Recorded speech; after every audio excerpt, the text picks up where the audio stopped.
सोचिए जरा, एक कहानी जो हजारों सालों से वक्त की धूल में दबी हुई थी, अब जाग रही है। ये कहानी है एक अमर योद्धा की, जो एक घने अंधेरे युग में अपने प्रभु की एक भूली बिसरी पुकार को फिर से महसूस करता है।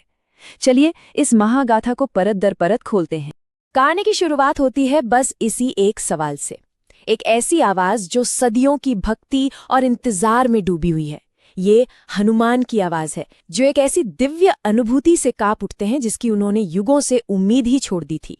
युगों की गहरी नींद के बाद पवनपुत्र हनुमान को अचानक एक जानी पहचानी ऊर्जा महसूस होती है। ये सिर्फ एक एहसास नहीं, ये उनके प्रभु श्री राम की एक दिव्य गूंज है।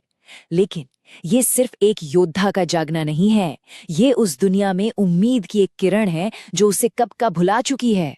पर यहीं से कहानी का असली संघर्ष शुरू होता है। देखिए, एक तरफ हनुमान का अटूट विश्वास है और दूसरी तरफ ऋषिराज की वो कठोर चेतावनी, जो उन्हें याद दिलाती है कि भाई ये वो युग है जहां देवता भी मौन है और इंसानियत को अपने हाल पर छोड़ दिया गया है।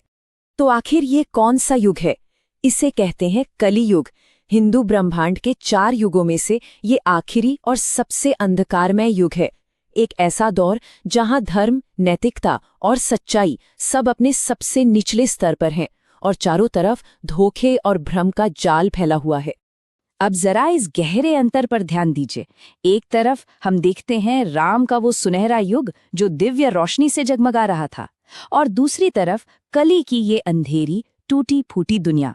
ये सिर्फ 2 समय का फर्क नहीं, ये असल में प्रकाश और अंधकार का, सत्य और माया का टकराव है। और यही हमें बताता है कि दांव पर क्या लगा है। और ये हमें एक बहुत गहरे सवाल पर लाकर खड़ा कर देता है। अगर इस युग में देवता धरती पर उतरते ही नहीं, तो फिर हनुमान का वो अनुभव क्या था? क्या वो बस एक पुरानी याद थी, या फिर आने वाले किसी बहुत बड़े तूफान का संकेत? ऋषिराज इस रहस्य से पर्दा उठाने के लिए 3 संभावनाएं सामने रखते हैं, और इनमें से हर एक इस दुनिया का भविष्य हमेशा के लिए बदल सकती है। ये सिर्फ जवाब नहीं, बल्कि एक ब्रह्मांडीय पहेली के 3 सुराग हैं। पहली संभावना सबसे पवित्र और उम्मीद से भरी हुई है, रुद्र प्राण। ये कोई साधारण ऊर्जा नहीं है, ये तो स्वयं भगवान शिव की दिव्य धड़कन है। एक ऐसा ब्रह्मांडीय संकेत जो तब महसूस होता है जब कोई रक्षक, कोई अवतार आने की तैयारी कर रहा हो। ये अंधेरे में उम्मीद की पहली चिंगारी है। दूसरी संभावना वो कहीं ज्यादा डरावनी है कि ये पूरा का पूरा एहसास कली का रचा हुआ एक भ्रम था, एक क्रूर मजाक जिसका मकसद सिर्फ धोखा देना नहीं, बल्कि एक सबसे बड़े भक्त के विश्वास को उसकी जड़ से हिला देना था, उसे तोड़कर उसमें निराशा भर देना था। और फिर आती है तीसरी और सबसे चौंकाने वाली संभावना कि हनुमान ने जो महसूस किया वो कोई भ्रम नहीं, बल्कि 100% सच था, कि वो अवतार जिसकी भविष्यवाणी हुई थी, जो कलयुग का अंत करेगा, वो कल की पहले से ही हमारे बीच मौजूद है। तो चाहे उस एहसास के पीछे का सच कुछ भी हो, एक बात तो साफ हो जाती है, हनुमान के जागने ने एक नए दिव्य उद्देश्य को जन्म दे दिया है। अब कहानी रहस्य से आगे बढ़कर एक बहुत बड़े मिशन की तरफ जा रही है। ये कोई ऐसी लड़ाई नहीं है जिसे कोई एक हीरो अकेले जीत सके। ऋषिराज समझाते हैं कि कली सिर्फ एक दानव नहीं, बल्कि वो खुद अंधेरे का सार है, और उसका सामना करने के लिए युगों से बिखरे हुए सभी अमर योद्धाओं को एक साथ एक होकर खड़ा होना होगा। और इस निर्णायक पल में हनुमान की अटूट आस्था हर शक और सवाल को मिटा देती है।